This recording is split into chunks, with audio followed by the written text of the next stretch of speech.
This work session, regular meeting of the Township Council is called to order.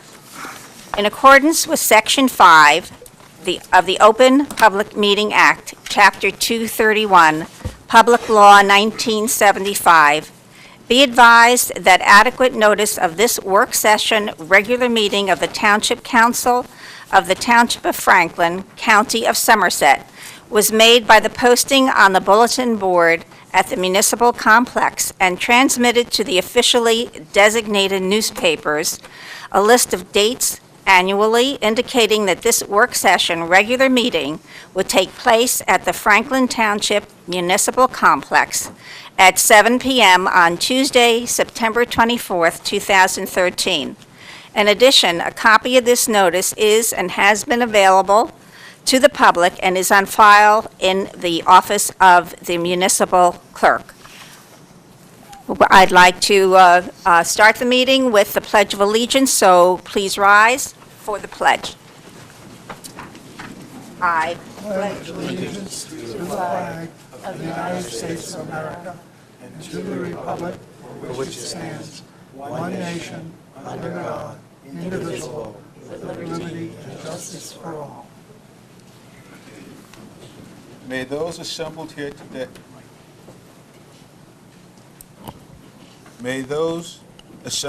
today enjoy the many offerings of our township. May we abide by the rules we have established, those of trust, fellowship, and ethics, and may we place service above self in our daily endeavors.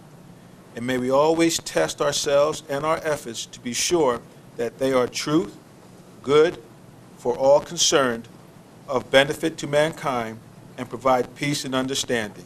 Amen. Amen.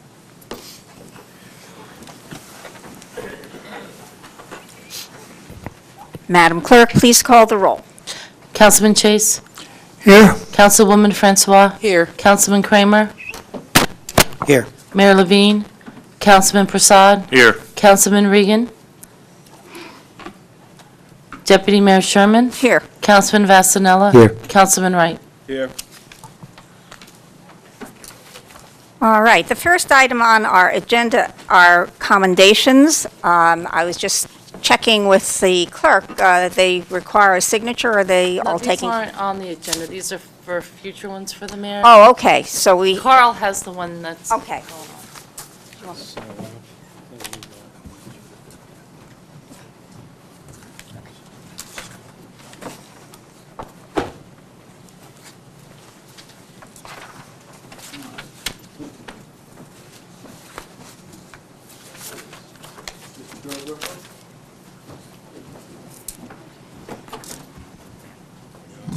Hello. Okay. To everyone in town, I would like to introduce to some and reintroduce to others Mr. William Grippo, former councilman here in Franklin Township. A couple years ago, when the 4th of July was sort of defunded because it was costing the township a lot of money, there was one phone call that I made, and that was to William Grippo, an extraordinary fundraiser. And with that, he raised enough money so that every year since 2010, you, the taxpayer, have not paid for a 4th of July. During those 4 years, Bill has done a lot for the township in raising funds. We have a surplus, from a small number of vendors to a large number of vendors, selling food, you name it, games, hanging art, everything to make the 4th of July better for all concerned. Now, this year we had the senior citizens participate in the 4th of July, and I would like to bring up our Deputy Mayor, Rosalind Sherman, to speak about the seniors and the 4th of July. Thank you. Thank you very much. We had a wonderful 4th of July. We had wonderful entertainment. I was on the committee for the 4th of July, and as the chairperson of our Cultural Arts Council, I was given the great opportunity to bring in the lineup of entertainment for the 4th of July event. I hope all of you who were there recall what a great evening it was, what wonderful, wonderful entertainment we have had that evening. But what was particularly touching and inspiring were our senior steppers who came up, and they're ranging in age, well, I guess I won't go there. But anyway, they were amazing, and it was a delight to see them and to have them there. And that's what our community is all about, bringing us all together, and that event certainly does do it. And thanks so much to Mr. Grippo for what he's done, because without his support and the funding that he manages to raise, of course, the seniors did it for nothing. They just do it for the joy of it, but the rest of it was not for free, and we were able to do have some wonderful entertainment. So thank you for all that you've done for us.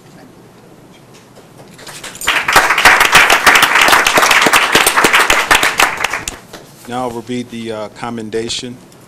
Whereas William Bill Grippo has served this community as its chairman of the 4th of July Celebration Committee since 2010 and has been an enthusiastic and hardworking member of our community.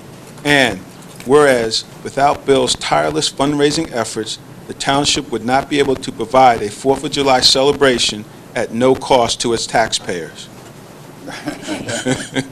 Whereas Bill has earned the respect and admiration of everyone with whom he has come into contact by his wholehearted and dedicated spirit he has for our community. Now, therefore, we, Carl R.A. Wright, Councilman 4th Ward, and Mayor Brian D. Levine, on behalf of the Township Council of Franklin Township, County of Somerset, State of New Jersey, extend our heartfelt appreciation and sincere thanks to Bill Grippo for his valuable service and dedication to the citizens of our community. Dated September 24th, 2013. Thank you, sir. Appreciate it.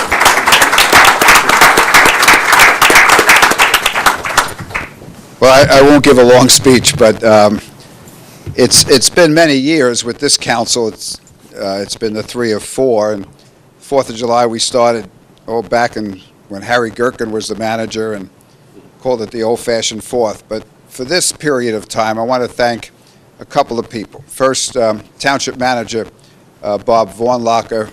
Before he was Township Manager, he and I worked together on a couple of 4th of Julys. The support of the council, working with Roz and Carl, has been great, and all the vendors and all the people. The reason we started this, even back when I was on the council and many, many years ago, is there's so much that Franklin has to offer. It's diversity, and there's very few opportunities to bring the people together. And on July 4th holiday, it's not always on July 4th, it's usually the 3rd or shortly thereafter, we bring thousands of people together in a peaceful atmosphere where families celebrate and people get to know one another. And so that's why we all do it. I also want to thank especially the Recreation Department, Public Works, Alice from Recreation, great leadership to put this event on, and especially our township police and fire companies for, in many instances, donating their time to make this event affordable for you, the taxpayer, for us, the citizens.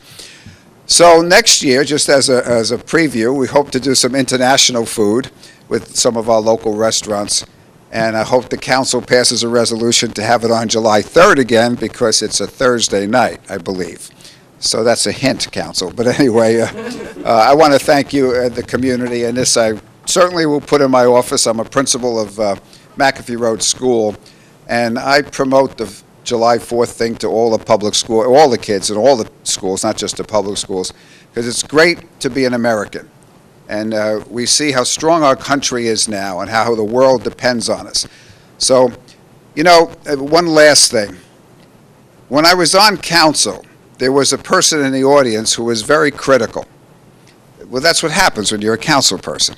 And he stood up, this was probably 8 years ago, 9 years ago, and he says, Grippo wants to put our taxpayer money up in smoke. Well, that's one way to look at it. But the other way is to celebrate the words of the national anthem. You know, the rocket's red glare. Our country stands free. And what we do on Independence Day is symbolic of our strength. So it's not going up in smoke. It's a gathering of the people to celebrate our democracy. Thank you very much.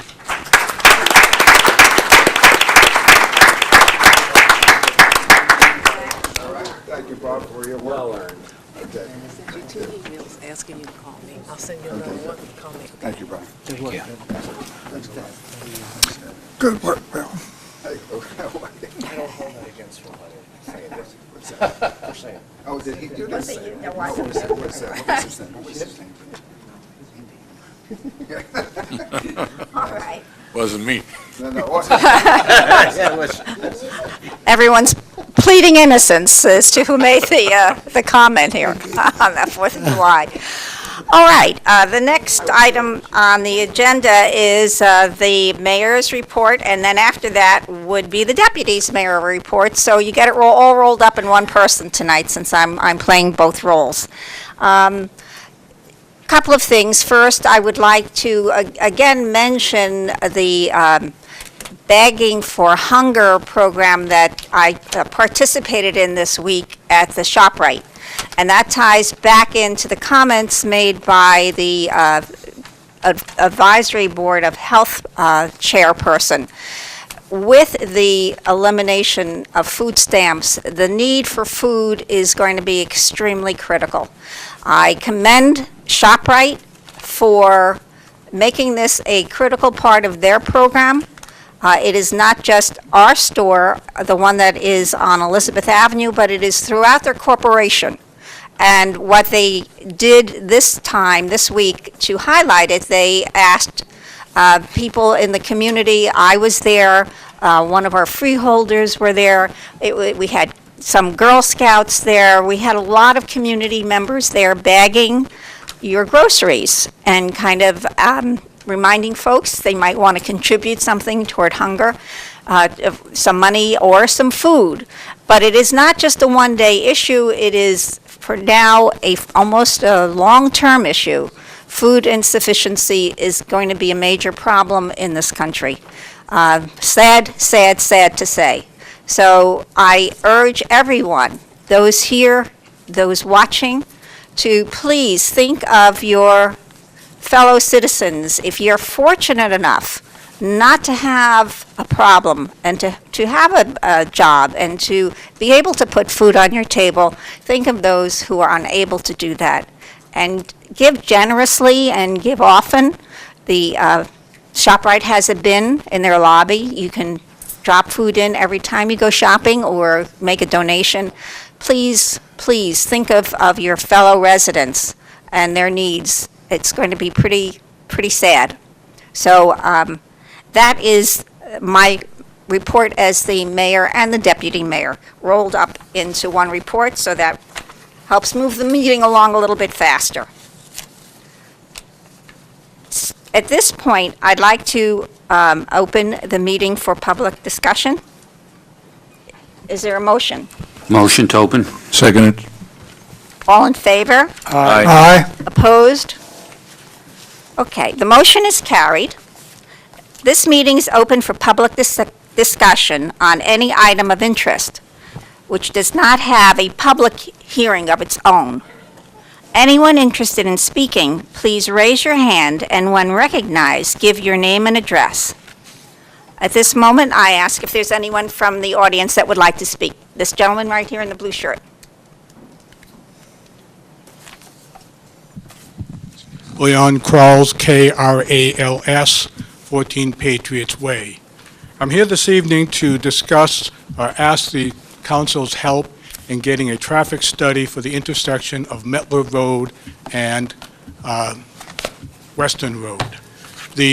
As it exists right now, the traffic on Weston Road is through traffic. They do not stop, but Mettler is. If you look at the intersection, if you're coming northbound, in order to be able to see if any traffic is coming, you actually have to go out into the intersection itself because of the slight triangles. So what I would like to do is get a traffic study to see where the traffic is today, to see if we can't get a four-way stop at that intersection, or at least have the side triangles on the southeast and southwest corners regraded. Now, obviously, the stop signs would be the cheapest way to go about doing it, but I would like to ask the council to consider that.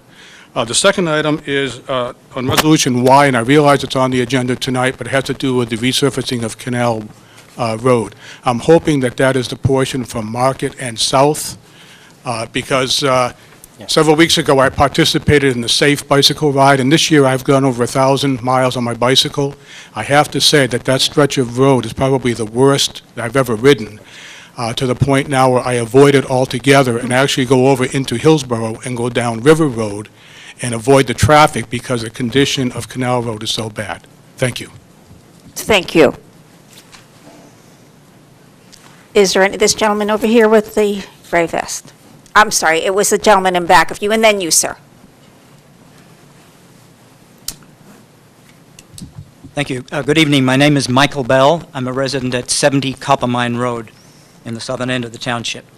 I want to talk to you tonight about the concerns of the group of Franklin Township residents who live on Lower Canal Road and Old Georgetown Road about the plans of the New Jersey Water Supply Authority to dredge the section of the Delaware and Raritan Canal between Kingston and East Millstone over the period 2014 to 17.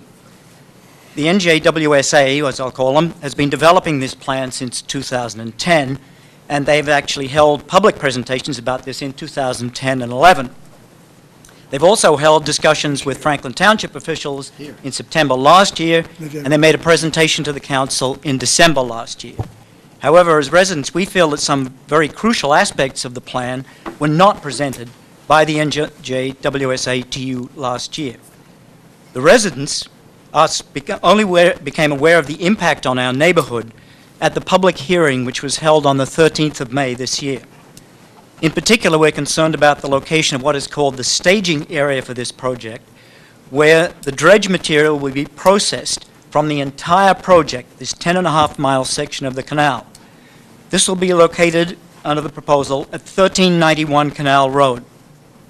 This is in the area zoned canal preservation, and it adjoins the properties of several of the residents, some of whom are here tonight. Furthermore, all the heavy truck traffic for removing the dry dredge material will pass in and out of that site along a half-mile section of Canal Road, north of Route 518. The trucks will then go either east on 518, west through Rocky Hill, or through Route 603 and into Kingston. There will also be an adverse effect on the environment and wildlife in and around the canal, which is of concern to many. This project is huge, and it will extend over 3 years. It's going to remove 240,000 cubic yards of silt from the canal, a third of 1,000,000 tons, by hydraulic dredging. The slurry will be pumped to this staging area, dewatered there by sedimentation in bags or mechanical presses, and loaded into trucks and transported for use as capping on landfills, distant landfills, Sayreville, Deptford, etc. To set the scale, this silt would cover 10 football fields to a depth of over 12 feet. The staging area will operate 5 days a week for 8 months each year for 3 years. The heavy truck traffic on Canal Road and in the surrounding areas on the other roads I mentioned will impede traffic flow for residents and commuters, create safety hazard, and destroy that road. We just heard a report about how the northern section of Canal Road is in terrible shape. Wait till this happens. The NJWSA itself says between 50 and 130 trucks loaded each with 20 tons, so for a gross vehicle weight of 40 tons, will exit the site per day, a truck every 4 to 10 minutes, if they limit, as they say they will, truck traffic to between 9 a.m. and 4 p.m. to avoid commuters. Canal Road currently has a weight limit of 4 tons for a very good reason. The road is narrow, undulating, flimsy, always gets potholes, has no shoulders, poor visibility, an intersection on the section in question, and domestic driveways into that road. It's used by commuters, residents, school buses, and cyclists, as we've just heard. Numerous accidents have already occurred on Lower Canal Road, even without the trucks. There are estimates that one 40-ton truck traveling on a roadway damages it as much as 8,000 cars. Now, I took that estimate from a Texas Department of Transportation study of truck traffic to fracking sites in Texas. And even allowing for a little, everything is bigger in Texas, I think we can see it's going to have a huge impact on that road. Furthermore, operations at the 6-acre staging area, 1391 Canal Road, will really adversely affect the surrounding residents. All the dredge slurry from that 10-mile section will be pumped there. There'll be a huge pump, diesel-powered, located in the canal on a barge, right at the bottom of the driveway to that site. Other pumps each mile up and down the canal. Big pumps, 400 horsepower diesels. There'll be more pumps at the dewatering site to move the slurry to large bags or mechanical presses. They'll be generating their own electrical powers from diesel generators on site. Why? Is PSE&G not good enough for them? Heavy equipment will be used to load trucks, bulldozers, front-end loaders, beeping, backing up, etc. The site will have to be sealed over the 6 acres to collect the elutriate water for treatment before being returned to the canal. This has a potential impact on groundwater supplying nearby wells. They won't be recharged in the same way. Leakage or spillage of sludge, untreated elutriate, or dried silt may pollute the wells. Excuse me, Mr. Bell, my fault. I should have warned everyone here that there is a limit of 5 minutes. Okay. If, since I haven't, do you need another minute to wrap up? I need another minute, maybe. Please, all right. And that's just What we're talking about here is a large industrial facility located in a semi-rural residential community within the Canal Preservation Zone. The nearby residents will have their lives disrupted, but derive no benefit whatsoever. The beneficiaries are the water treatment plants downstream. Trap Rock Industries will lease this Canal Road property. They would not be allowed to develop it in this way, and the tax-paying residents of of the CP zone must comply with extremely restrictive zoning regulations to preserve the serenity and beauty of their environment. This is a major intrusion into that, and it's been thrust into our backyard. There are alternatives available. The Trap Rock Industries Kingston Quarry aerial photographs show there are areas large enough for the dewatering plant, and in the industrial area along Randolph Road, adjacent to the New Jersey American Water Plant. Because of these concerns, we ask the Franklin Township Council to convey these concerns to the New Jersey Water Supply Authority and to reconsider any permits or waivers that you may have granted to them to use 1391 Canal Road and to allow that heavy truck traffic to use Canal Road. Thank you very much for your comments. It is inappropriate for the council to have a back and forth with you at this point, but you will hear in council comments. There will be responses from the various council people as to issues that are being brought up by the public. So I don't want you to think we're sitting silently or we're not absorbing what's being said. The comments will be made after the public session. I see. Okay. All I right. have copies of these notes if anyone wants them Thank you. for information.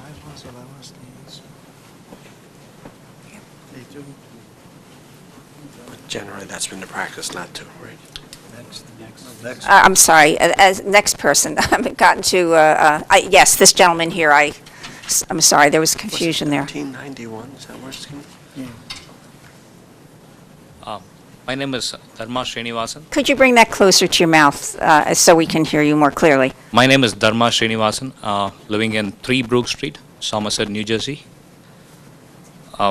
We live in a Whitehall Manor condominium community. We have fellow homeowners sitting here from that community, and we are here to bring it to the attention of the township about the current board members being involved and what is being done in Whitehall Manor and about the current elections that happen within our Whitehall Manor Community Board. And we have strong reasons to believe and evidence to indicate that the entire election process was completely rigged.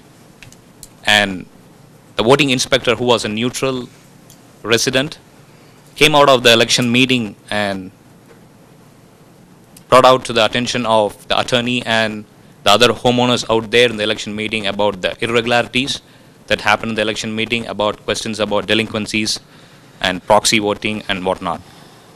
What the current board has done is, just before 2 weeks before the election, they have made at least 26 homeowners in delinquent status who are not favoring them rather, and who are supporting the other side.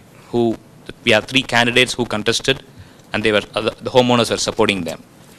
And these 26 delinquent homeowners, the votes were given and all the votes were void because they had a violation just given by the board 2 weeks before the election. And they weren't even aware that they had a violation at that point of time. And there were a lot of back and forth racial remarks, and we have clear evidence, email evidence of the board members sending emails about certain ethnic groups who are not supporting them, and we believe that it's a serious concern in a country like America. And the current board, they are sending threatening emails and to the homeowners who believe that they will not get votes from, and they're also talking to other homeowners verbally and threatening them as well. So we would like to bring this to the attention of the council and probably get an opinion or advice to see what route we could take to get this sorted out, or if council at all would be able to help us in this matter. I'm going to ask our attorney to speak to that one, if you wouldn't. Once, is the gentleman done? I thought you were done. I apologize. So were you finished done. with your statement? Thank you. Well, just on the surface, this is, the council has no role in the management or regulation of what is essentially a private corporation. Homeowners associations are not-for-profit corporations. They're formed under state law, and the council doesn't have any jurisdiction to oversee their elections or to really legislate anything that has to do with their elections, because these are private contractual matters between the various homeowners. My only suggestion, based upon some of the statements that were made, is probably I have two. The first is what people hate to hear from lawyers, however, is you need to talk to a lawyer, because while I'm the township attorney, I can't give you private legal advice on what it is your rights or remedies might be. They're outlined in your homeowner's documents. And somebody's going to have to counsel you on whether or not, I mean, you're shareholders in a corporation. Minority shareholders hire lawyers all the time because they think their rights are being abused. That's the first thing. The second thing is that, and once again, without commenting on whether or not the evidence is there or not there, if in fact you think that there are issues that might rise to their racial or gender or some other discrimination, in the Attorney General's office in New Jersey, there's a division of civil rights. You can file a complaint with them. You probably fall under their jurisdiction because of not public but quasi-public nature of what it is that you do. And you may, in fact, they have investigators, and they have the ability to bring a complaint. They have the ability to mediate disputes, and they're very helpful. I have found them to be very helpful. So those are, that's my, the two best advices I think that the council can give you. We really don't have any tools at our disposal, either formal or informal, in which we can step into this. It's a private contractual matter, and we can actually get put the township in a bad liability position if we should try to interfere with that contract between you and your other homeowners. So that's my best advice, is to get counsel and to let him or her tell you what your rights are. And like I said, it may be worth a call to the New Jersey Division of Civil Rights. You can, if you go onto the State of New Jersey website, you can get to it pretty quickly.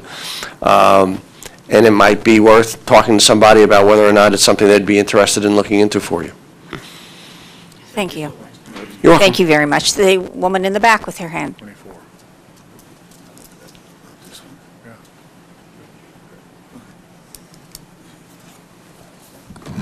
Hi, I want to talk about, Your name, please. my ma'am. name is Rita Levy, and I live at 1397 Canal Road, right next to the man who's going to have the dredging done. And, a lot of this amounts to money. Trap Rock could have never used that land, but they have a wonderful excuse to try and go into 1391, which is right next door to me, and dredge up the canal using that property. Money, money, money. And that's what it amounts to. They were never able to use the land, now they think they can. We are zoned for private property. I don't need, personally, trucks and machines running night and day to disrupt my life for 3 years, to drive my dog who barks at a leaf dropping, insane, and to disrupt the whole area. Nobody will get down Canal Road. You will not be able to get down the road. We drove here to the township on the back roads today. Oh my God, if it's nighttime, you can fall into a ditch. They are going to take these trucks, they are going to destroy the area. And they don't bother to even think to look at the people who live there. Just do it behind their backs, because this was never told. If Michael Bell didn't notify everybody, nobody would know.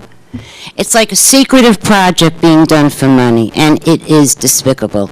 And I really think the township has to not grant them permits. They can move it elsewhere. There's no reason to put it on Canal Road. None. Money. That's the reason. How the world turns, unfortunately. Please help us. Thank you very much. Mr. Tibbs, I believe you had your hand up. You were next, and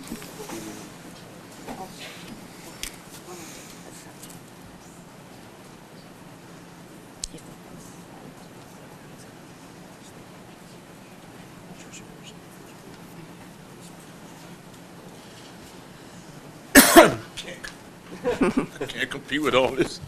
Johnny is here, 25 Parkside. I hope that the rest of the residents here that spoke would find a remedy to their problems. I give them my duly advice. I just came to I maybe change the subject a little bit. I want to thank the council first of all for the wonderful time that the kids had at the Name of Women's Park this year, opening the park to the pool to the public. They want to thank all of you guys so much. You know, I promised I would do that. And I'll be very brief. And secondly, we had a very rambunctious meeting last night in terms of Human Relations Council, in terms of the jobs for the kids, what I've been beating you to death for several years. And I come to tell you that there's a number of young adults in the community that's in desperate need of jobs. Now, if any of you guys have any type of your friends or partners, anybody that have any type of business, I would like for you to get in contact with me, because I have several gentlemen, along with Officer Don Flanders of the police department, is also working together to try to save some of these guys from getting into trouble. And there's a couple of gentlemen came here tonight with me. It's good for you to put a face on some of the people that we be talking about. So I just come to ask for your advice, ask for your support in terms of finding these guys jobs and finding some other jobs in the township, because they're in desperate, dire need of a job. And I'm going to thank you very much for your support in the past. Thank you. thank you, Mr. Tibbs. Yes, the woman in the back row?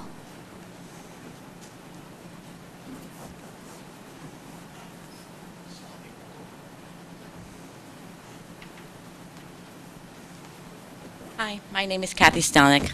I live at 200 Old Georgetown Road. I wasn't prepared to speak, but I was forced into it. First, I wanted to say thank you for listening and thank you for your service.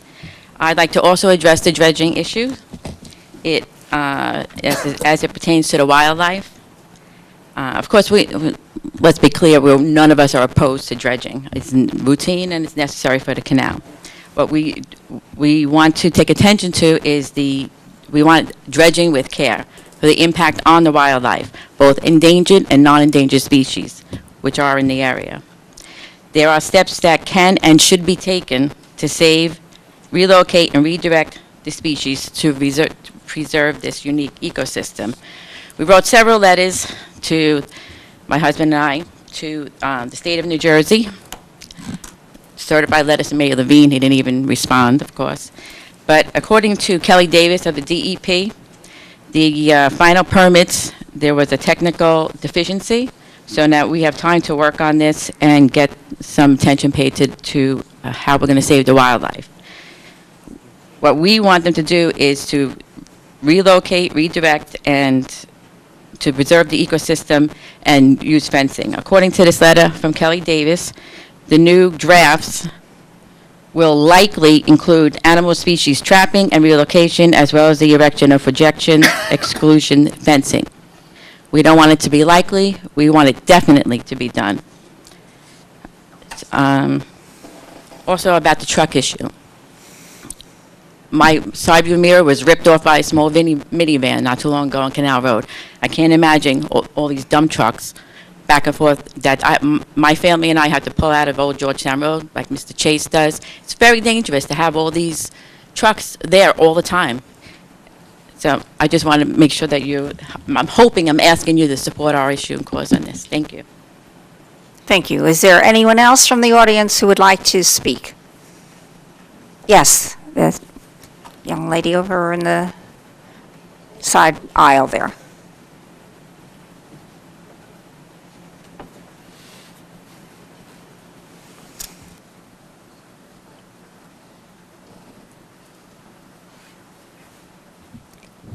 My name is Patricia Caulfield, and I live on DeMott Lane, and I would like to know what needs to be done so that I can have access to city water. I've been told that the people in my area don't want it, but I've lived there for 35 years, and no one has ever asked my opinion. Thank you. All right, thank you. Is there anyone else who would like to speak during this public session? Seeing no one come forward, I motion to close public portion of the meeting. Deputy Mayor. Oh, all right, one more, just, I'm sorry, I didn't see the gentleman's hand. I didn't either, I apologize. Withdraw. CAU, DeMott Lane, she said. Hi, I'm sorry. I think I was a late. I'm really here in support of. I'm sorry. My name is Michael Tepper. I live at 125 Copper Mine Road, which is right off Canal, and it joins Old Georgetown.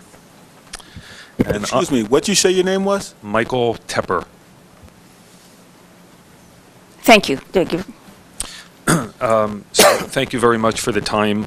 I'm here simply to say I'm taken with the material that Mr. Bell has provided. I respectfully ask the council to give it great consideration. The other people that have spoken before me, and eloquently, I simply want to voice my support for. Certainly the issue of just needing to access Canal as a resident on Copper Mine and the safety issues surrounding it are evident for me and my wife. With that said, thank you very much. Thank you. I will ask once more if there is anyone from the public who would like to speak. Councilman Vasanelli. Seeing no one come forward now, Deputy Mayor, I'll request motion to close the public portion. Second. All in favor? Aye. Aye. Opposed? Motion is carried. The next item on our agenda is council comments. I'd like to suggest, and I'll leave it up to the council, that since so many people are here for the Canal Road dredging, perhaps we might want to address that issue first, and each council person who might want to speak about that, do that, and then we'll get to the other issues. Is that acceptable, or should we just go on with our regular council comments? Councilwoman Sherman, I would actually suggest that maybe we hear from our township manager on the issue, what, at a high level, what's being done, and what procedurally could be done. I don't know. Sure. I mean, I'm aware of it, but I think it would be good to hear from him before we make comments, because then we could follow up. Very good suggestion. Thank you. Well, I can certainly say that actually, I think some of the dates that were reported, this project to dredge the canal, I think predates the dates that were supplied by some members of the public. I believe my first involvement in this goes back to my days in the police department, and it probably was first discussed as early as 2009. This process has been well vetted. It's been through a number of public hearings, Excuse me, I'm sorry, please, this is the time for the council for comments, and the public has had its opportunity. The public hearings that were advertised in accordance with law, and the hearings that were held both here and off-site at various locations along the canal by the New Jersey Water Supply Authority, and and their engineering firm that is conducting the work, the plan for the work that's to take place. The Board of Public Utilities and the Department of Environmental Protection have also been involved in this process. The location that was identified to dewater the sediment that will be taken in this project was one that was not impeded by physical restraints of that bridges, and that's the Water Supply Authority actually approached Trap Rock Industries, who owns the property, and the initial, this is not, Trap Rock did not approach the Water Supply Authority, it was the other way around. The Water Supply Authority needed to find a location along the canal in close proximity where the sediment could be pumped directly from the canal to an adjacent property. That's why the location was chosen. It was chosen because of its close proximity to the canal, as well as the ability to take this sediment from that location to out away from Canal Road, which is, in this particular case, to 518, and not have to cross any weight-restricted bridges, because obviously the trucks will, in fact, I'm sure, be tandem dump trucks with a registered weight of 80,000 pounds, as the gentleman said. I mean, that's without a doubt. The need to provide drinking water to central New Jersey is imperative, and this is to increase the volume and capacity of the canal, which is a source of drinking water for most of central Jersey, and that is why this project is taking place. That's the basic background on this. Thank you, Mr. Vornlacher. What I'd like to do now is ask our attorney, our township attorney, to comment on this. The other, I guess the only comment I have is the Water Supply Authority is a state agency that is actually part of the Department of Environmental Protection. So this is not a private undertaking. So when we talk about what Trap Rock does or what others does, I think Trap Rock, they just simply have a lease with them for their property, but the Water Supply Authority is actually, they say it's in and not of, it's actually a independent authority, but it's part of the Department of Environmental Protection, but it is appointed by the governor. Its employees are state employees, its lawyer is the Attorney General, and the permits, which everybody talks about, you know, should we pull or not pull their permits, the permits are all actually issued by the DEP, and maybe some by the Army Corps, but they're not issued by us. They don't get building permits from us. They excuse me? I'm sorry. Okay. So, I mean, that's the long and the short of it. So, I guess somebody yelled out, what about the weight limits? The answer is that we don't have the ability to change the weight limits on roads to stop them from using trucks there. We're preempted by state. It's essentially a state project. So we wouldn't have the ability to do that in any event because we have to allow people to construct, and that happens, all their exceptions. But we don't control, in fact, some of the roads we're talking about aren't even municipal roads, they're county roads, so we don't have that control in any event. And we wouldn't, even if they were all municipal roads, have the ability to stop the project by prohibiting trucks on those roads. No, in fact, just to add to what the township attorney just said, as far as the weight limit on Canal Road, that's what we commonly refer to as a political weight limit, not a weight limit that is due to and it is because there is not a bridge along that particular portion that requires a weight limit. It's done for what they refer to as political, and this is just going, I'm not, you know, just saying it because it is what it's referred to. And I'll finish my thought. Okay. The weight restriction as part of our municipal code on that section of Canal Road has an exemption. The exemption is for any truck making a delivery to or from a location along that road. That exemption exists for all weight-restricted roads where there is no bridge weight restriction. That's how you can get a delivery to your home from a truck that exceeds the 4-ton registered weight limit. So that while there may be a weight restriction on that road, because those trucks will be going from and to a location along that road, they would be exempted by the law. I'm sorry, the public portion is closed. I realize there's a lot of emotion and questions about this, and perhaps we're going to ask Councilman Chase to speak next. He's your representative in your ward. Perhaps later you can speak with him about this. Councilman Chase.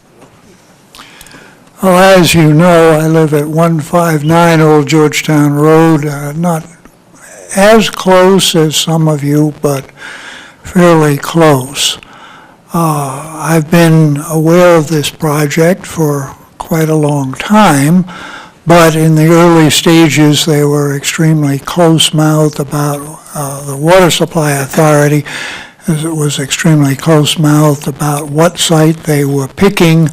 I was hoping it was within the quarry, although having actually toured the quarry once, I don't see any place within the quarry that they could do this simply because what is open has large quarry trucks, which are a lot bigger than the trucks that'll be on Canal Road running back and forth, and they just can't put it in the middle of quarry operations, and the rest of the quarry land there is wooded, and except for the stretch where they're putting in the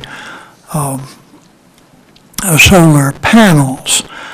I'm afraid this is a situation where all they could do was pick what was, in their mind, the least bad site.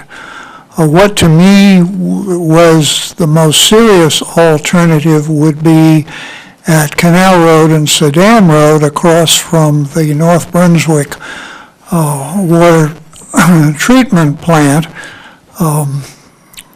I'm not sure whether the water treatment plant would disqualify it, but this would be a very much longer distance from Route 27 on an equally narrow road, and with a lot of people there that would be in our audience. But I can't speak to all of their, how they chose the site. I've merely been trying to ameliorate the use of the site as much as possible, and I was given a tour by the executive director and the head of the water quality division, and I think we made some progress on one item which Mr. Bell had brought to our attention earlier. They had stated that one likely site for putting the dredge in and out of the canal would be at the foot of Coppermine Road, which I quite agree is a ridiculous place. Apparently this had been suggested by a sort of representative of the Contractors Association, and with Mr. Patterson and Mr. Klipstein, we explored really around the Sherman House, which is the house just north of, just south of the Griggstown Causeway, and we think there's a much better place to do this there. I insisted to them that they must take care to suppress any odors that might be generated by the sediment, which is, to me, would certainly be a concern. And they have said that they will abide by the township regulations concerning noise control. I'm still worried about those bulldozers backing up, but you can ask for the township to come down with a noise meter. The regulations say, I think 65 decibels at the border of the property during the daytime and 55 at night. Of course, they won't be operating at night. As far as Canal Road and the road goes, as I say, I think probably the biggest consideration in picking this site was that it minimized the amount of small road that they will have to travel on. And of course, anytime I go out Old Georgetown Road to the bottom end, I will have to deal with that truck traffic too. And the contractor will be required to maintain the road. In other words, if it breaks up, he's got to repave it. If they have to do that 6 times in the course of this project, they will have to do it. And the township is holding off on repaving the rest of Canal Road south of Griggstown until this is completed. And to the gentleman that asked about repaving Canal Road between Elm Street and East Millstone and Blackwell's Mills Road, yes, that is already scheduled for repaving in this year's batch of projects, whether it happens this fall or next spring. I'm deeply sorry that I can't wave a wand and make this project go away. As has been pointed out, they are a state agency. They are not subject to our zoning rules, and there really isn't very much that the township can do to make them go away. I would certainly ask that, perhaps through our manager, that they once more reconsider their choice of sites, in particular the site across from the North Brunswick water treatment plant, where there are really no houses very close to it, and which is township owned. I may say that the quarry is not making money off this. The land in question is under farmland assessment. It is farmed by a farmer each year. For the period of the project, it will have to be taken out of farmland assessment. The Water Supply Authority will pay the difference in taxes to the township for that period. I'm sure that is no balm at all to you, and all I can say is that we will try to, once more, to get them to consider other sites. There is obviously, they need a site that is close to the canal that they can pipe the water up to. There is some quarry-owned land between Laurel Avenue and the canal up, not quite to the Rockingham parking lot, that would actually be state parkland. I don't think it's big enough for what they need to do, but we can certainly ask them to look at that property. These are properties that I can think about as I know the area. So this is what I have done and what we can try to do to ameliorate this. I can't guarantee that we will be able to get them to switch places or that you won't hear the bulldozers backing up. And the truck traffic, I think, will be spaced out. It won't be it shouldn't be 6 of them in a row. And that's as much as I can say right now. Thank you. Is there any other council person who'd like to comment on this project? Yes. Councilman Vasanella. So I trust Councilman Chase is very well versed on it. He's been following it, and I support everything that the manager said. Just a couple of quick action items that we may be able to do if the manager would oblige. I don't know if he needs a directive from all the council or he can let us know, but I would like the presentation done by I'm going to say those people, the state, the one that when they came in here and did a presentation about the project, that we replay that presently on our television station for the benefit of the residents who sincerely seem not to, for whatever reason, not to have known about it. I can say that it's been going on for years, the planning. So anyway, so I think we can replay that. The other thing that perhaps we could do is ask for them to come back in this fall or winter before the project starts in the spring to address, whether it's at a council meeting for a section of it or a separate meeting, hopefully it could be done at a council meeting, they could address the issues of the residents here and what may very well be a lot more questions that come about. The other thing that we can do, and again, I leave it to the manager's discretion, is the questions that were raised tonight and perhaps any others that are submitted or thought of by staff. I think the next newsletter that comes out this winter, it would be a service to put a large article that kind of does the question-answer segment the way that our editor has done in the past with issues like that. So those are three items I think we could do as a town to respond, but not much of it is in our hands. It will probably be somewhat of a, lack of a better word, a mess. My understanding is they are very restricted with the times that they're doing this, so hopefully that provides some relief to the concerns raised here. Manager Vornhofer. Thank you. Councilman Vasanelli, I think it's an excellent idea about running that meeting again, and I will have the IT department put it back in the loop on the public access channel. So that, and as far as a meeting and having the director of the Water Supply Authority back to make a presentation again, I believe that there is tentatively being scheduled a meeting for residents of this particular area with me and the director of the Water Supply Authority. And I believe the tentative date is October 17th. And I wish I had a time for you right now, but I don't, because it is tentative at this point.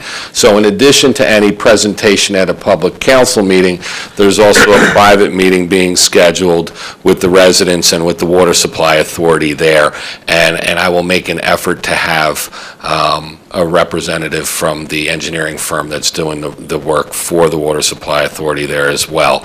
So I know that like I said is tentatively scheduled for October 17th as we speak here today. If any of you would like, you can certainly call my office as I work through the scheduling of that meeting, and we can firm that up. You can give my secretary your email address or phone number so that we can follow up with you as we move forward to that meeting. Okay? And is there any public notice needed? This is a meeting of me and the... So it's not so no, there's no notices. public notice. This is specifically for residents who are impacted by this who wish to attend. And, you can certainly spread the word, and we'll have it here at the municipal building at a time that's convenient for most. But we just started the scheduling process yesterday, so I unfortunately can't give you a firm time, but we were shooting for the 17th. That is good news. Thank you. Okay. Any other comments regarding Councilman? Just quick, perhaps. Oh, I'm sorry. sure. Yeah, I just wanted Councilwoman. to make a brief statement. And certainly we all up here, we can feel the disruption this will have on your individual lives. The impact on safety, the traffic, the degradation of the roads, the impact on the wildlife. But I think it's been said already that dredging staging area has been already decided for the best reasons.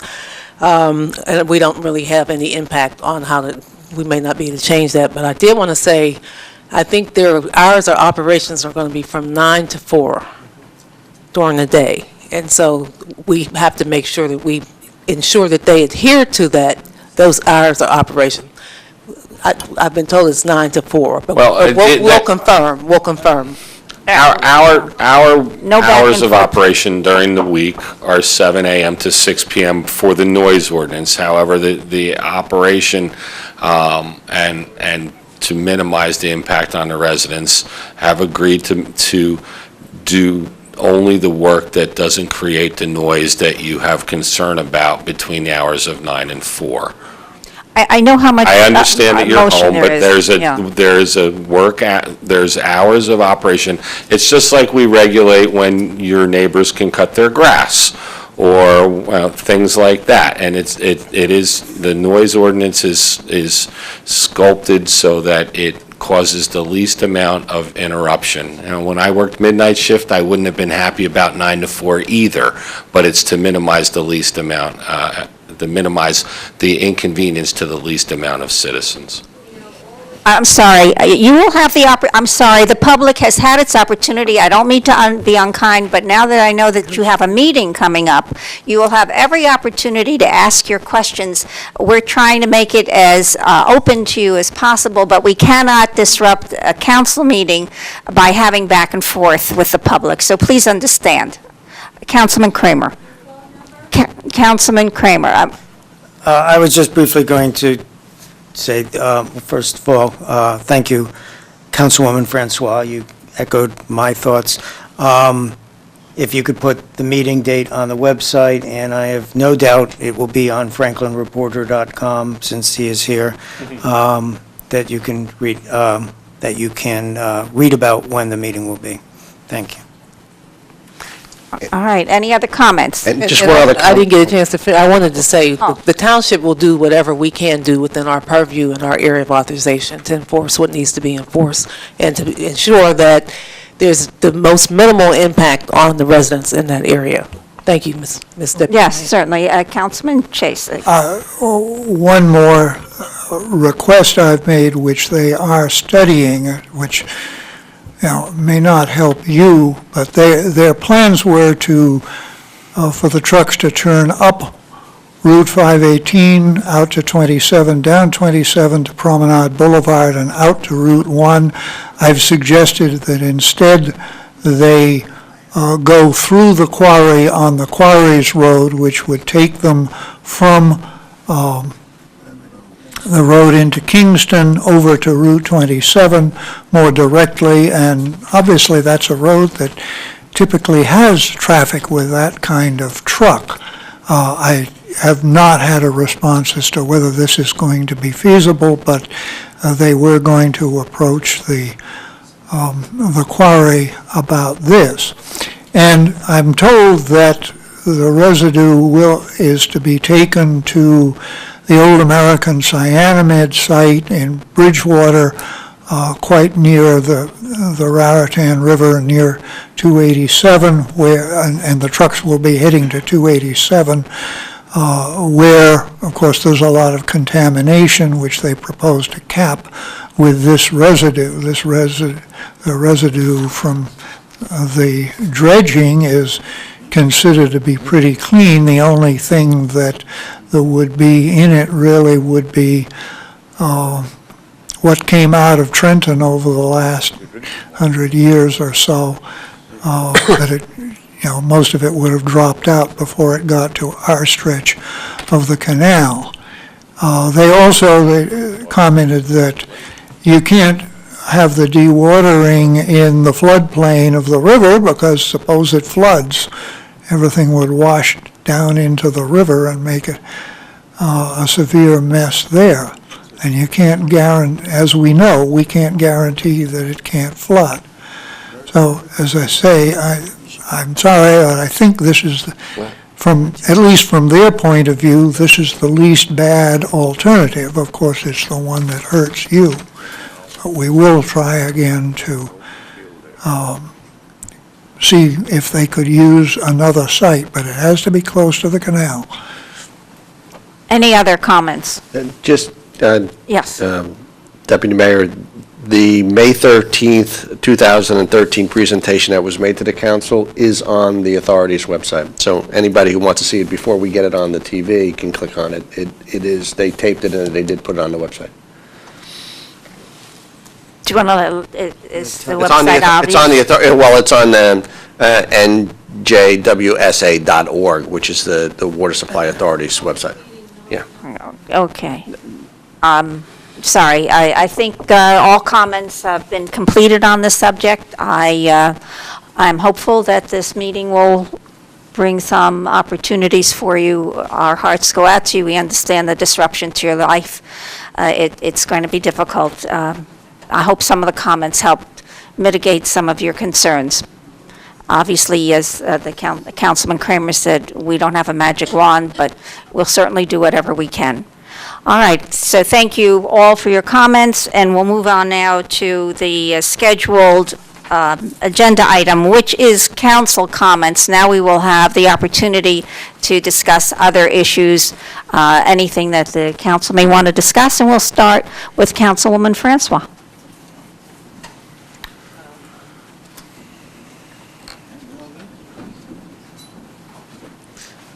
For the gentleman that was asking for a traffic study on Metler Road and Western Road, we didn't address that. I'd like to hear from the township manager if that's something we can consider. Safety, I mean, we can certainly, well, and I have a councilman whispering in my ear that it's Public Safety Committee. However, the truth is that we can certainly conduct turn counts at that intersection, but based on my experience, I don't think that we'll come anywhere close to the volume necessary according to the federal manual for a four-way stop. It requires a significant amount of traffic from all four legs of the intersection to warrant a four-way stop according to the manual, which is state law in New Jersey. However, that doesn't mean that we can't look at the site triangles again. That intersection was improved as part of the Canal Walk development that you live in. Your builder did the improvements at that intersection, and one of the things that was considered were the sight lines and how that intersection was realigned. It used to be an offset intersection, and now it's a true four-way. But we can certainly have the Traffic Bureau from the Police Department do a turn count there to see, and we'll put the counters out. They're currently out in East Millstone on a speed survey, but we can just, it's a nice close trip. We can take them from one location to the other, and we can do the counts that are necessary to start the process that then would be brought to the Public Safety Committee to see where we would go. So absolutely, I already have it written down to do it. Okay. And the only other comment I wanted to make was for Mr. Tibbs, who is gone. Yeah. We will be talking about the YES program, which is a youth employment program, youth employment services program at the October 7th, FYI, Franklin Youth Initiative meeting. Excellent. Thank you, Ms. Deputy Mayor. Councilman Vasanella. I guess the only things left, someone had asked about water, getting city water. At this time, I don't believe there's any plans to expand the areas in town that city water is available. If it's new construction and it's on the street near where you're building, you could tap in, of course, for a fee. But I don't know what information was passed along. Usually it's not one or even two or a handful, but if there was a majority of people that were petitioning from a certain street or neighborhood adjacent to where a water system ended service, there would probably be a process to where we can look into in that manner, but I don't think there's any plans to expand it. The manager will correct me if I'm wrong. So individually, where there is wells, you pretty much have to be relying on that. Now, if there is city water anywhere near, you can pay and tap in on your own. So there is that option. There are people who have had wells for decades where there is city water available, but for whatever reason chose not to. So for the connection fee, you can connect in that circumstance. Otherwise, most things were said about the dredging. We'll take a look, as the manager said, about that intersection. If there are any intersections like that or that are concerned to people at all, you can contact myself, the manager, a member of the Public Safety Committee, and if it hasn't already been considered recently or reviewed, if it has, we'd give you whatever the outcome was, of course, and if it hasn't, that we will review it as we will take a second look at this intersection.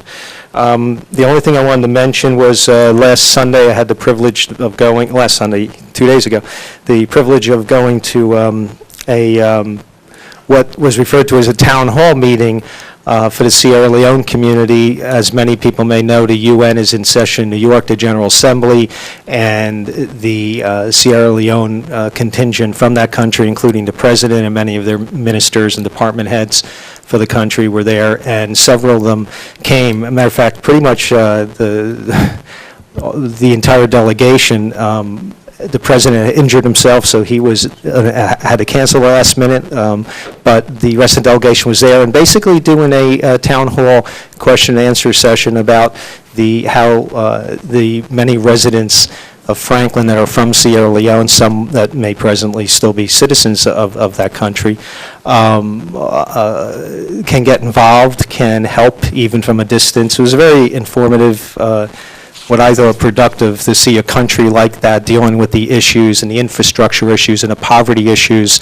I know we talk about situations in Franklin and in the state here, but it was very interesting to see how they were embracing and involving the local community, many of which reside in Franklin and New Jersey.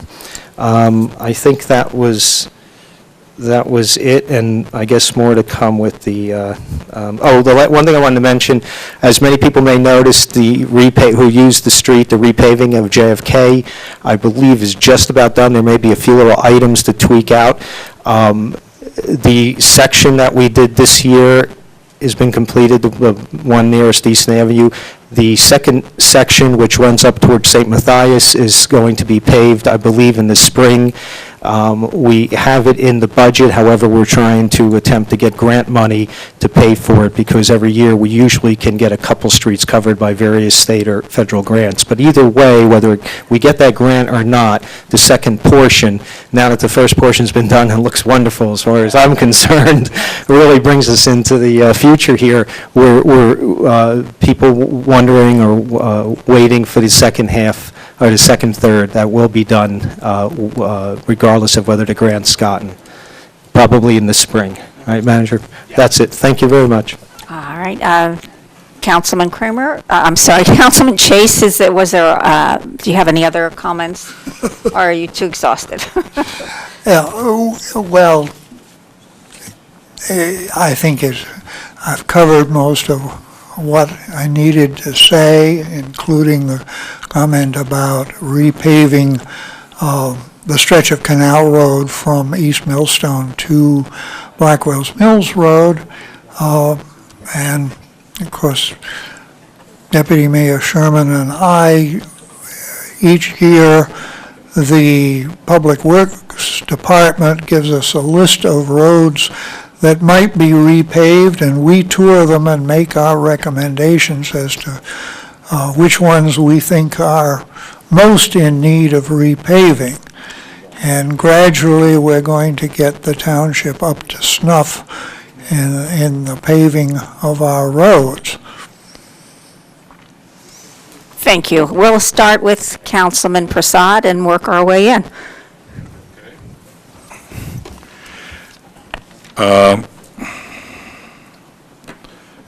Couple of things. On the canal, ditto to everybody, whatever was said, I agree with it. We're in full support of whatever we can do, we should do. Secondly, as far as Mr. Srinivasan and the Whitehall Manor, I think the attorney's advice is something that I would reiterate to them and say that they have to fight for their rights and not allow people to trample over them, even though it's not their basic nature, but they have to. And beyond that, as far as Johnny Tibbs, he does have a good heart, and I was at the Human Relations Commission meeting last night, and jobs for kids is a major issue. And I got to thinking, and we do maintain our parks, and one of our recommendations was to maintain our parks and improve the inventory of our parks that we have. So part of our fund should be spent on maintenance, and we should make every effort through Public Works to recruit and train, use our kids, especially during the summertime, to do that maintenance work. So if we could have some kind of a Public Works program to hire high school kids to come in and work for the summer, it'll give them employment, keep them busy, and keep them out of trouble. And that's when we get the maximum amount of potential problems. So that is something that we should explore and see how we can do it. And beyond that, the YES presentation, Youth Employment Service presentation that we had was something that, they are waiting for referrals from us.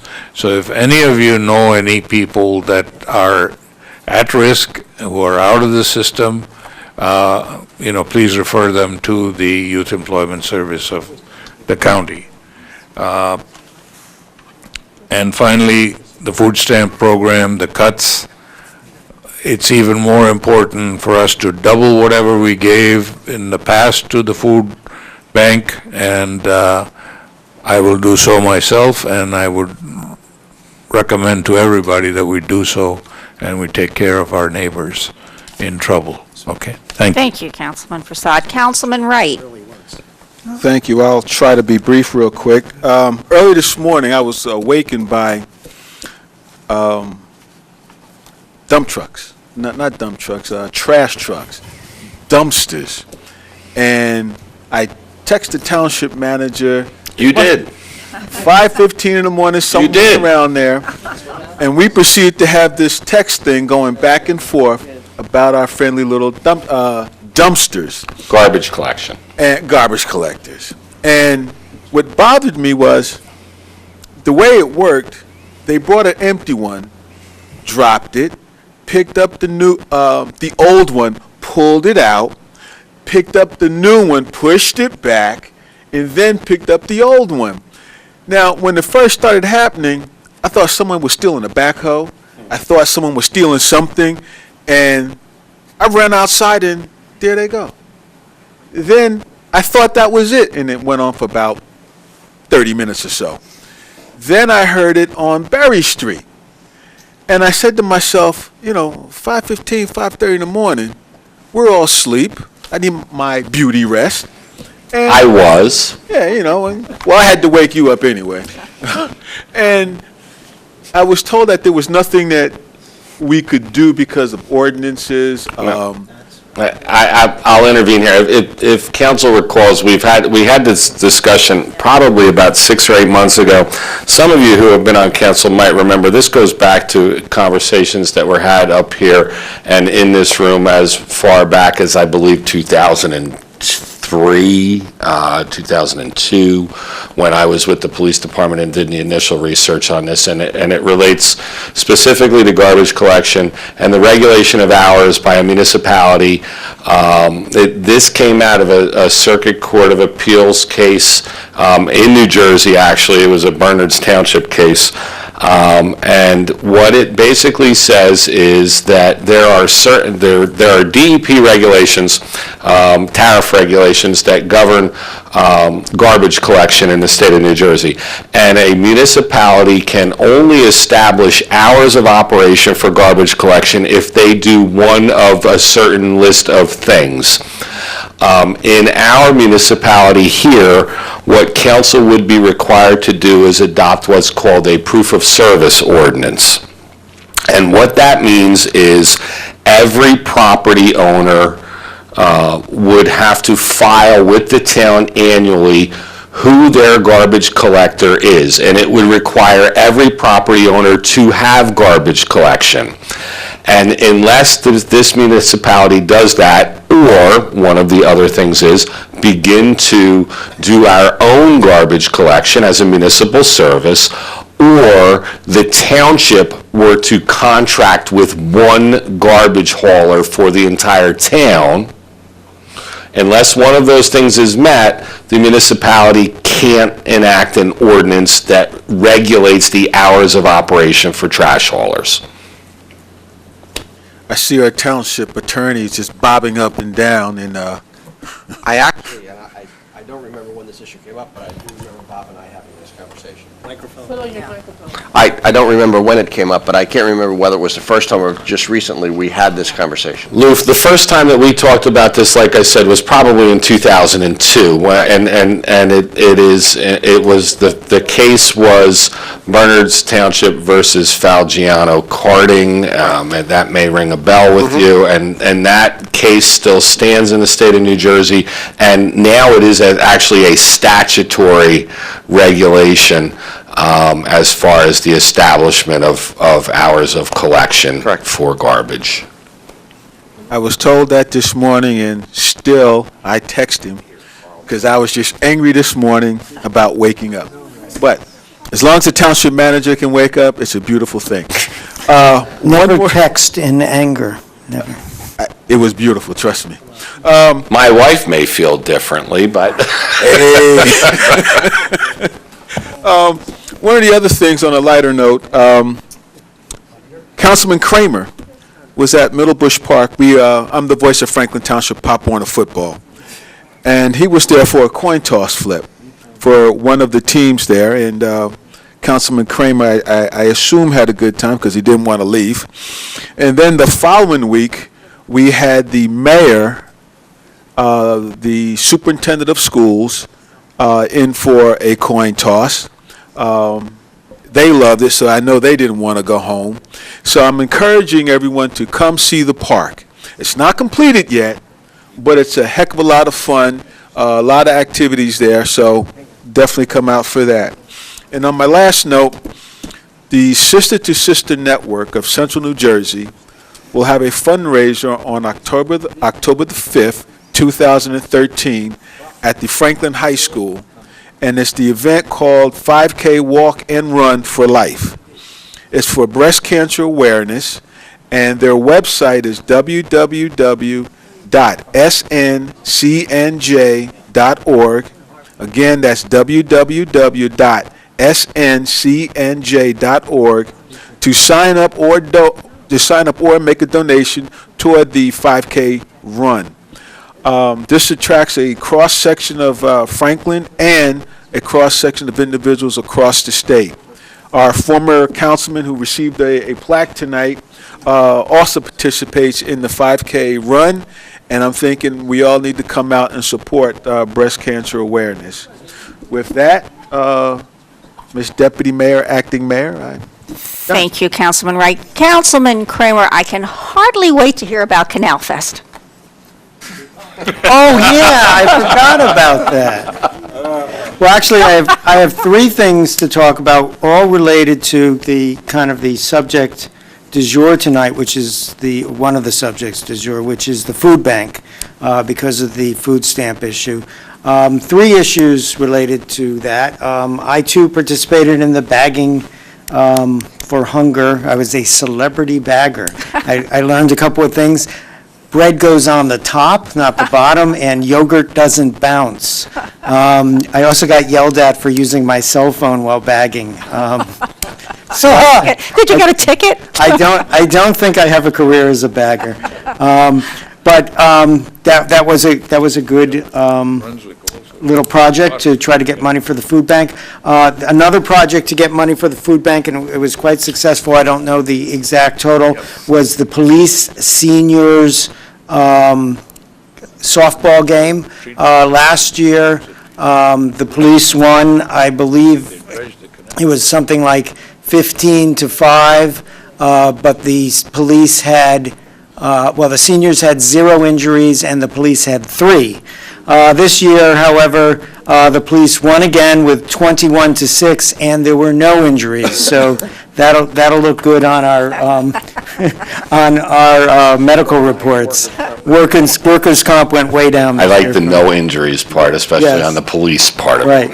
And then, of course, Canal Fest is another food bank opportunity. Come to Canal Fest October 19th. There'll be food, and none of it's good for you, so it'll be really good. And it does support the local business. It is a lot of fun. So please come out October 19th, and the rain date is the better not rain date is October 20th. Another Frank East Millstone event will be at the antique store at East Millstone, which is essentially very close to the corner of Amwell Road and Market Street, in the antique shop there.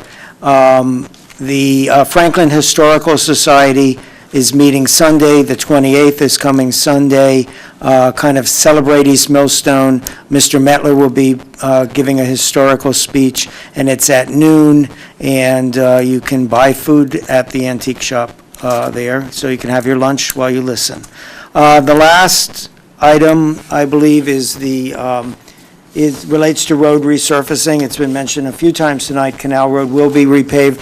That's actually been a project underway for quite some time. People in East Millstone have noticed a pile of pipes in the park in East Millstone slowly going down. That's as they're putting pipes underneath the Canal Road for drainage, so that obviously you don't want to do that after you resurface the road. We've gotten our permission, Mr. Manager, we've gotten permission from DEP to repave Canal Road? DRCC, and we're waiting for a response back. We believe we are going to receive the approval now to get this paved and award our contract. I believe that is on our agenda today, so that we can have this paved in the fall. I know I heard Dr. Chase say earlier, fall or spring. We would very much like to get that road paved before the winter, so that it doesn't need to be continually patched through the winter, given its current condition. So that's our goal at this particular point. And Councilman, I almost hesitate to do this, but I must correct you on an error that you just made. No. You did. I have in front of me an invitation to celebrate East Millstone, and the event is on September 28th, Saturday, rain or shine, not Sunday. Oh, good, I've shown up the wrong. Thank you. And because I was invited, and I'll just indicate that I will be attending this event, so that's how I knew it was Saturday. Okay, thank you, that's good. Everyone would have shown up, but they would have still been open and you could have still had lunch. And along with the road paving is a project I had mentioned several months ago, was that I shouldn't say a hit or miss way of paving roads, but a more structured future planning way to pave roads.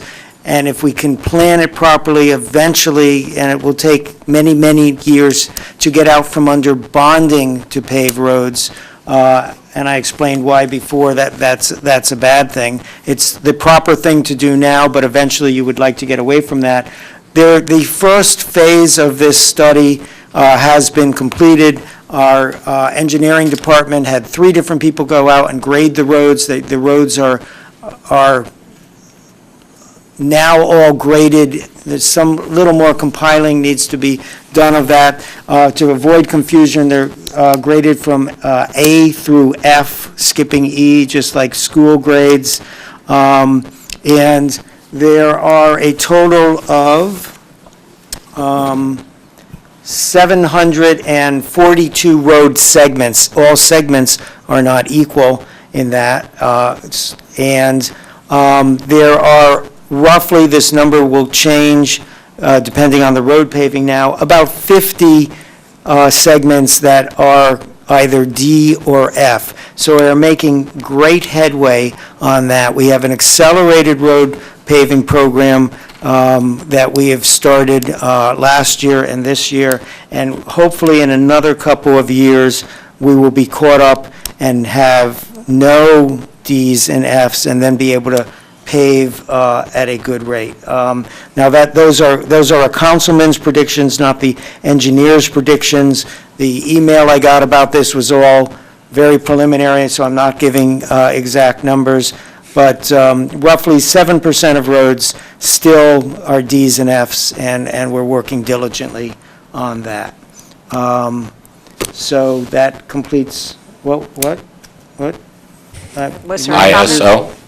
Right, well, I was going to leave that for you, but I will certainly take it from here, and if you just wanted to give the... Well, you're right. So the Financial Oversight Committee met the other night, last night, and we have in the past been really ratcheted down the number of vehicles that are taken home. So a number of employee-driven vehicles. We're down, I believe, to 3. Right.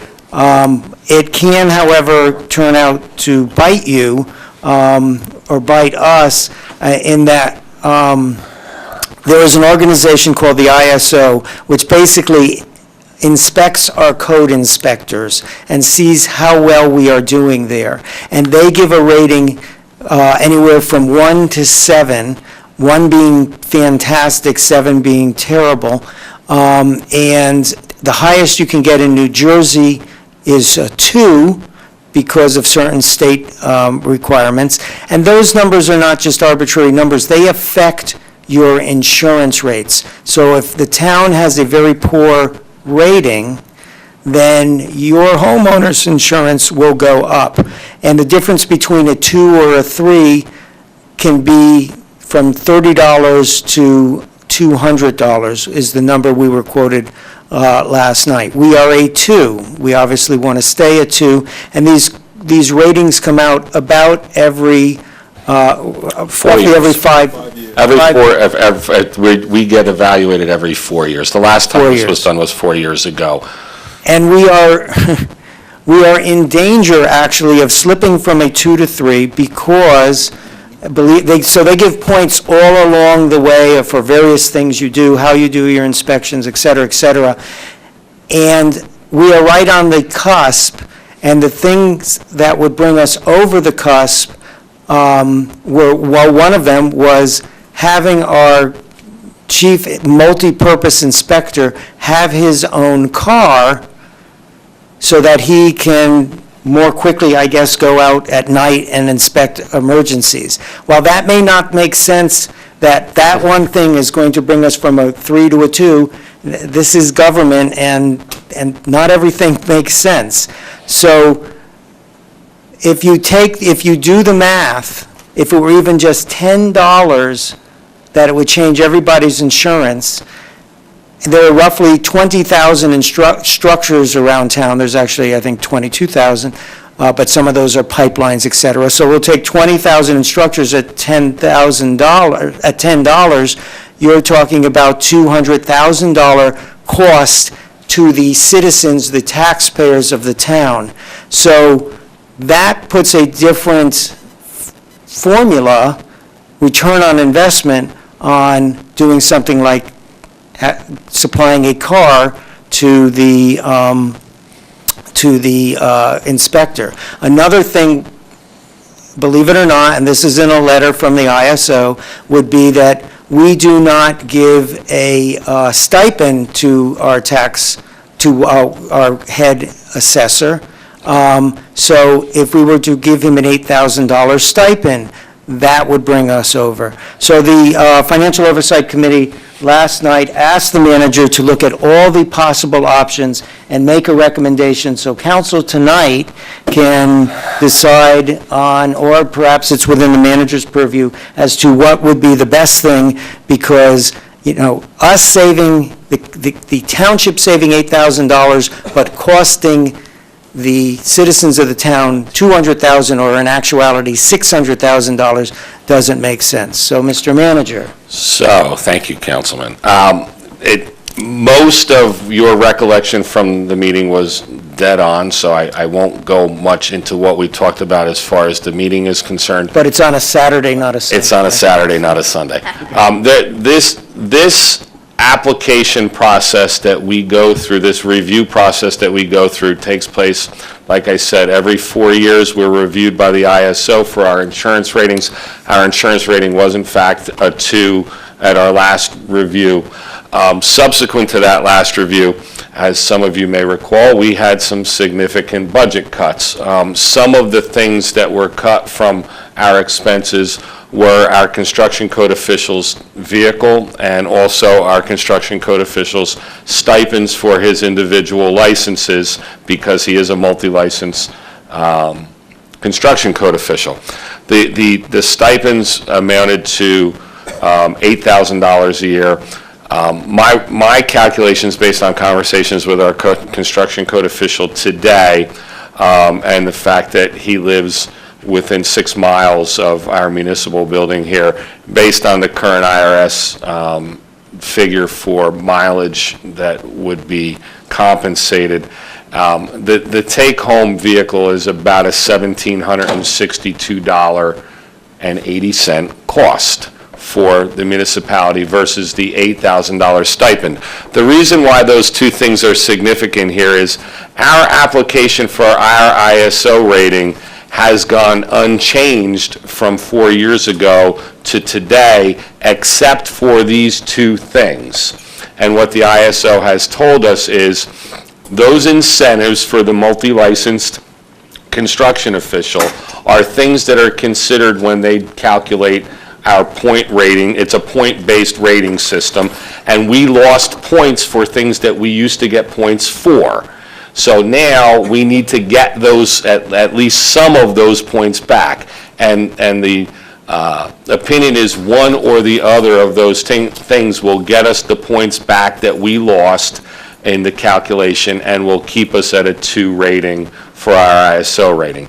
So my recommendation, based on the dollar figures that I just told you, is that we allow our construction official to take the vehicle home strictly from here to home and from home to here, much like we have regulations for all of the other employees and all, I think like the councilman said, there's 3 now. With take-home vehicles, that it's for work purposes only, and that we follow the same procedures with this particular employee that we do with the others. If in the event that we do this and it doesn't meet the needs of the ISO to give us a 2 rating, then obviously we have the ability to remove that incentive once again and go back to where we were before we returned it to him. Councilman Chase has a comment. Question, wouldn't these expenses be paid out of the permit receipts, which I've heard that, much of which cannot be diverted into the general township budget, so that in effect, paying this stipend and the expenses of taking the car home would not come out of what we raise from taxes. It would come out of money we get from construction permits anyway. Well, the construction office certainly is self-funding. There's no doubt about that. However, any expenses years ago, the construction office was outside the cap. It is no longer outside the cap. So while the funding, they may be a self-funded function of the township, the fact is that for budgetary purposes, they're within the cap, so it's treated as any other expense. The vehicle expense here, certainly it is an expense, and things that are funded out of the construction office are we have an obligation to fund that office fully and spend the money that they raise from permits. So that, in answer to your question, yes, this would be something that's funded out of the construction office. So, I'm sorry. I believe I'm done. And my recommendation is that we return the vehicle for just response back and forth to work and emergency response only. And then if that doesn't meet the requirements of the ISO, then we certainly have the ability to take that incentive back. And is that something we're going to vote on this evening? Well, I think, I don't know that you need to vote. I'm more or less saying that this is my recommendation as to what we do. So, and if there's no specific objection from any council member, I will move forward with that to try to preserve our insurance rating. Yeah, if it's within your budgetary limits, then go ahead and do it. It is. Yeah, so that's fine. Very good. I think it's decided then, unless there's some other opposing opinion. Okay, very good. Thank you. Councilman Kramer, are we now finished with your comments? Mercifully. Councilman Regan, did you have some comments this evening? I'm sure whatever I would say now about the dredging in Canal Road has already been said multiple times in multiple ways, so I don't think I would add anything new to that discussion. So there's really nothing else to report on. Thank you. Our mayor has returned, and he suggested I continue running the meeting, but we certainly would like to hear if he has any comments. Thank you. Madam Deputy Mayor? Okay. Just pardon me for being late. I was at a back-to-school night, and Thanks for taking over ably as you do. Thank you. And that's it. Oh, okay. Well, thank you. I guess that leaves me for comments. And as Councilman Kramer always speaks about Canal Fest, I always talk about cultural arts. There's only one event that I'd like to bring to everyone's attention, and that is this Saturday. There will be a poetry reading at the Van Luce Dam House on Middle Bush Road. It starts at 2, so I suggest you get there at 1:45. There is a charge for it, and you can pay that at the door. 2 poetesses, say that fast 10 times, will be reading their poetry, Maxine Sussman and Eileen Millman. We have seen Miss Sussman in the past, and she writes beautifully, so I would highly recommend that those who are interested in poetry, and from my own experience, I've never had much interest in poetry until I heard poetry readings. That's different than actually reading poetry yourself. The inflection of the person who wrote the poem adds some additional meaning to it and helps clarify things that are not terribly clear as you read the words on a flat piece of paper. And the only other thing I did want to talk about was an interesting conversation I had with our construction code official. We were talking about another subject, and in the process, he mentioned the new company that is locating here in Franklin Township, and a very large and a very successful and a amazingly growing company. And guess what they do? They make rubber bands. And I looked at them and I said, I had no idea. Are they cornering the market on rubber bands? And it seems it's an amazing market. It's a very expanding market. There you go. There you go. Thank you. We're very flexible with the industry. Groucho Marx over there. But one of the things he mentioned, and I had seen them, where rubber bands morph into shapes. Well, in one of the editions of the Star Ledger, I think this is, one of the hottest toys out there recommended coming up for the holidays is the ultimate rubber band bracelet maker. My goodness, I had no idea. So this company is coming to Franklin Township, and we're very proud to have them, and we're very proud that their item is such a hot item on the market. So just thought you'd like to know that. We'll be the rubber band capital of the world. So those are my comments. I believe that completes council comments. We'll move on to the next agenda item, which is a discussion item. I'm not sure who asked for this. I'm assuming Councilman Chase? Nope? Okay. Volunteer videographer. No. The volunteer videographer pilot program status report? So, yeah, I mean, I didn't, Sorry. yeah, Councilman Fasenelli. I could address this, Deputy Mayor. I didn't ask for it to be put on, I don't think I did, but basically, this is Chairwoman Chase. She's chairwoman of the Cable Advisory Committee, but also happens to be the leader of the volunteer videographer program. As she is with everything, she's very specific and detail-oriented, and I believe that we had set timetables of her reporting back to council, general activity and status of the program. I believe this is simply the second or third installment of those updates of the program. The program is technically slated to end in January of 2014. I encourage council to please read this if they haven't already. It's very straightforward. I agree with everything said here. There's a few items I would add, but they're not that significant that I'm going to do that now. And mainly some of the issues raised in the report, the 2-3-page report, 4-page report here by, I was going to call her Councilwoman Chase, by Chairwoman Chase, council will need to address, meaning there's minimal investment that will have to be made if the program is to be continued into 2014. So I mean, I could answer if there's any basic questions about the program, but this is, again, mainly her updating, and I appreciate her of providing these type of reports ongoing with everything relevant to the Cable Television Advisory Committee, especially the volunteer program.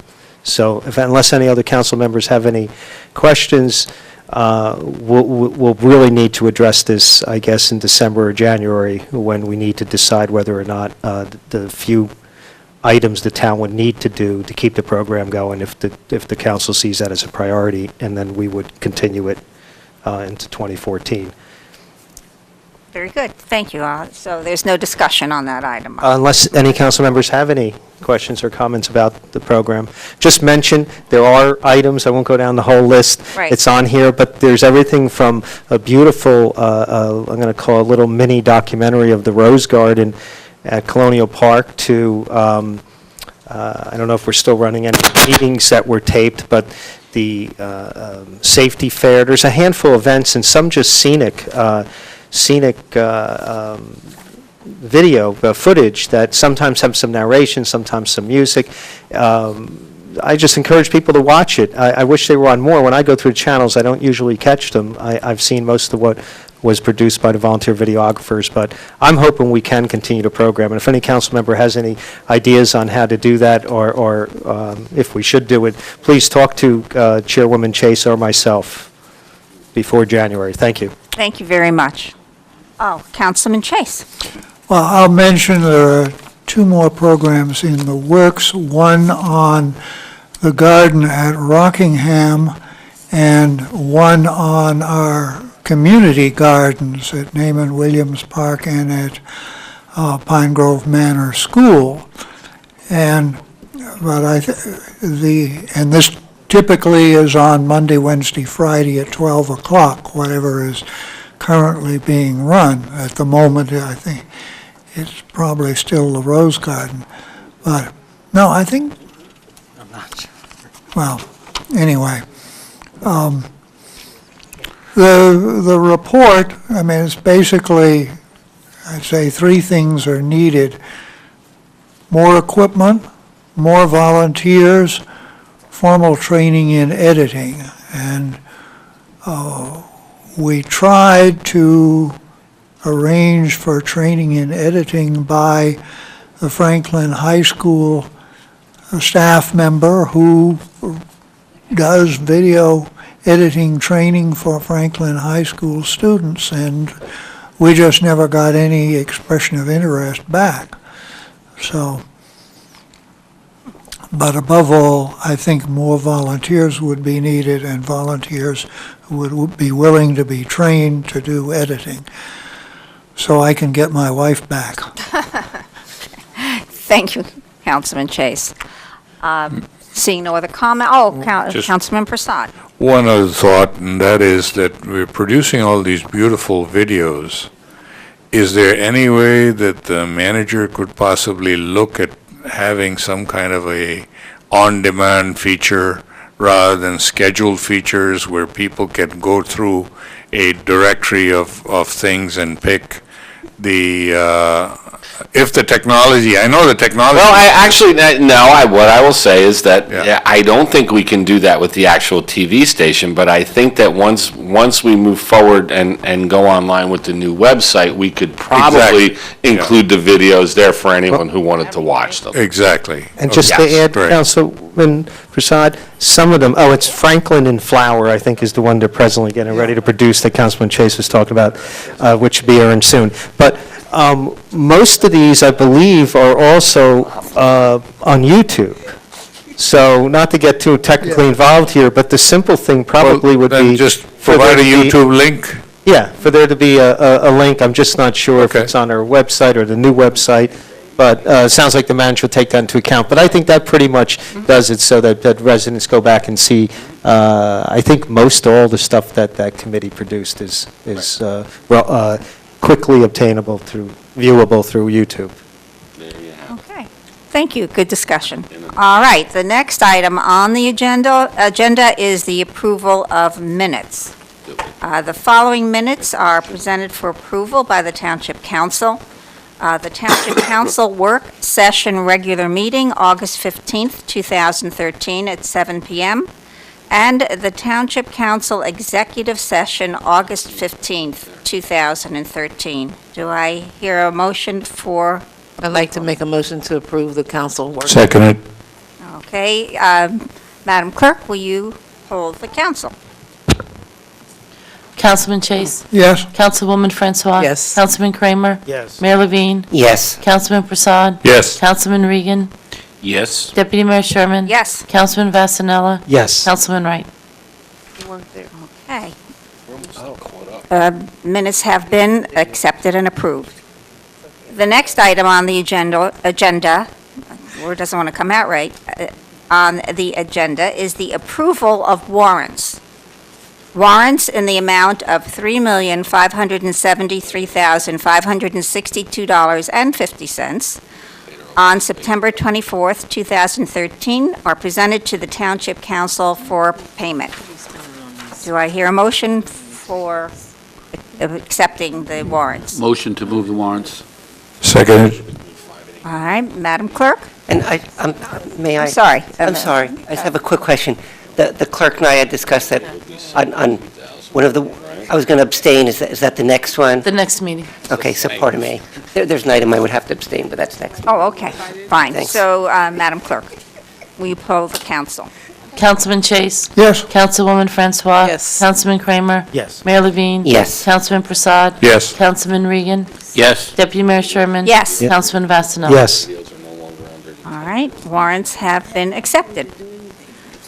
Item 13 is public hearing and adoption of ordinances on a second reading. The public will have an opportunity to, oh, this is a second reading. The public comments on, not only the first reading, right? No, second. Second reading, I'm sorry. Okay. Ordinance number 4037-13, an ordinance to amend the code of the Township of Franklin, County of Somerset, and State of New Jersey, more particularly Chapter 226, Vehicles and Traffic, Section 226-30, on-street handicap parking space at 49 Franklin Street, East Millstone. The Township Attorney has approved the affidavit of publication, and a public hearing is now in order.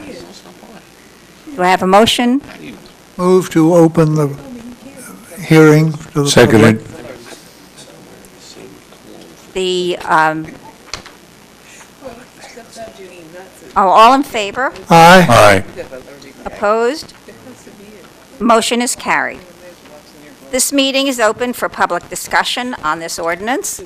Anyone interested in speaking, please raise your hand, and when recognized, give your name and address. And is there anyone in the audience who would like to respond to this ordinance? See no one come forward. Motion to close public portion of the meeting. Second it. All in favor? Aye. Aye. Opposed? Motion is carried. Do we have a motion for the passage of this ordinance? So moved. Seconded. All right, Madam Clerk, please poll the council. Councilman Chase? Yes. Councilwoman Francois? Yes. Councilman Kramer? Yes. Mayor Levine? Yes. Councilman Prasad? Yes. Councilman Regan? Yes. Deputy Mayor Sherman? Yes. Councilman Vasanella? Yes. The motion is passed. The next item is ordinance on introduction and first reading. Ordinance 4038-13, an ordinance of the Township of Franklin, County of Somerset, and State of New Jersey authorizing acceptance of deed of dedication, detention basin drainage easements, emergency access and driveway easement, site triangle easements, temporary drainage easement and water easements, Summerfields at Franklin, Homeowners Association Incorporated, Phase 2, Section 1, docket number PLN 2006-0030. The foregoing ordinance is presented to the Township Council for adoption on first reading, posting, publication in accordance with the law, and public hearing and final adoption on Tuesday, October 8th at 7 p.m. at the Municipal Complex. Do we have a motion for this ordinance? Motion to introduce. Seconded. Madam Clerk, please poll the council. Councilman Chase? Yes. Councilwoman Francois? Yes. Councilman Kramer? Yes. Mayor Levine? Yes. Councilman Prasad? Yes. Councilman Regan? Yes. Deputy Mayor Sherman? Yes. Councilman Vasanella? Yes. The next item on the agenda is the consent agenda, resolutions. The items as through, is that? A through. A through AE. Through A Oh, through A through AE. AF. I thought that was a sentence, and I couldn't figure out what I was reading.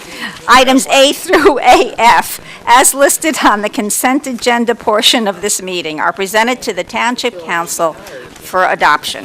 Do I have a motion? So moved. Seconded. Madam Clerk, please poll the council.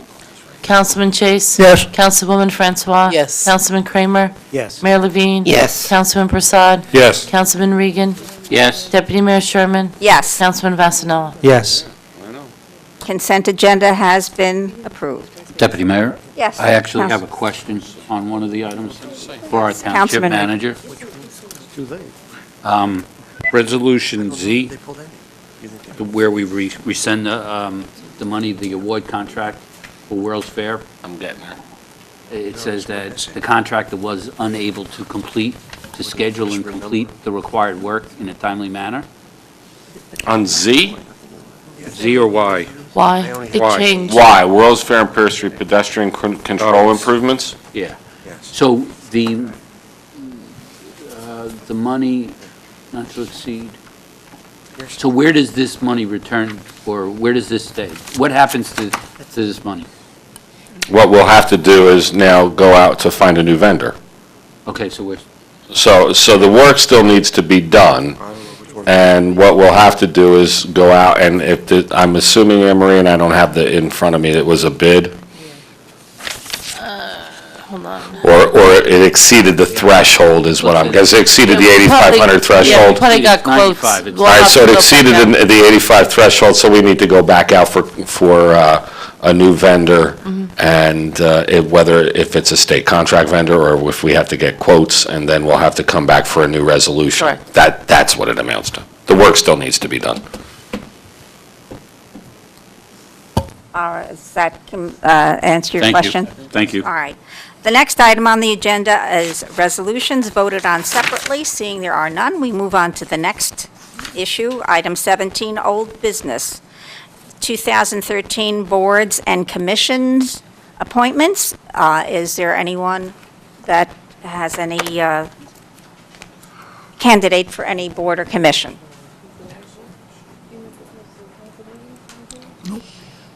All right. Seeing none, we will move on to the item number 18. That is an executive session. In an executive session, the council will retire to the council conference room to discuss Resolution 13-462, which is to authorize the executive session, attorney-client privilege for Franklin Township Sewage Authority. That's That's- that was the last one. I'm I'm sorry. sorry. That's what happens when you cut and paste and forget Oh, a okay. section. No, it's contract negotiations. Contract, okay. Personnel So- and contract negotiations. Personnel and contract negotiations. So with that being said, I believe the videographing of the council meeting ends at this point until we come back, at which time we will simply adjourn. But, yeah, there'll be no further action taken. Yes, there'll be no further action taken. need to So move the resolution. we, You have to do we have a motion for the executive session? So moved. Seconded. All right. And we will now proceed to our executive session. All in Thank you favor? very much. No, All- vote. oh, Vote. Aye. okay. Aye. You need to roll call, Kathleen? Opposed? All right, executive session has been approved, and we will now move into our executive session. Thank you all for watching and attending this evening.